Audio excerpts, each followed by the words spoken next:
வாங்க நம்ம இன்றைக்கி அவரைக்காய் சாதம் செய்யலாம். அதுக்கு ஃபஸ்ட்டு கொஞ்சம் எண்ணெய் விட்டுக்கலாம். ஒரு குக்கரில் கூடவே நறுக்கிய வெங்காயம் லவங்கத்தையும் சேர்த்துக்கலாம். வெங்காயம் நல்லா வதக்கிச்சு. அது கூடவே நம்ம அவரைக்காயும் கேப்சிகத்தையும் சேர்த்துக்கலாம். கூடவே நம்ம இஞ்சி பூண்டு சேர்த்துக்கலாம். தேவைக்கேற்ப உப்பு சேர்த்துக்கலாம்.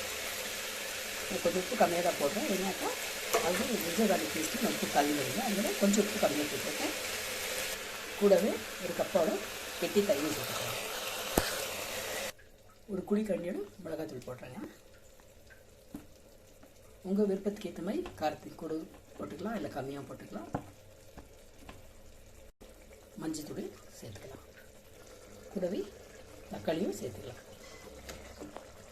நல்லா வதக்கிச்சு. திரும்ப கூடவே அரிசி ஊற வச்சு அரிசி போட்டுக்கலாம். கூடவே கஸ்தூரி மேத்தி, புதினா, மற்ற கொத்தமல்லி சேர்த்துக்கிறேன். நான் 1 கிளாஸ் அரிசி போட்டுருக்கேன். அதுக்கு 3 கிளாஸ் தண்ணி ஊற்றணும். சுவையான அவரைக்காய் மற்றும் கேப்சிகம் சாதம் ரெடிச்சு சூப்பராக இருக்குது. நீங்களும் செய்து பாருங்கள். செய்து பார்த்து தயவுசெய்து கமெண்ட்டில் சொல்லுங்கள் உங்களுக்கு எப்படி வந்தது. தேங்க்யூ.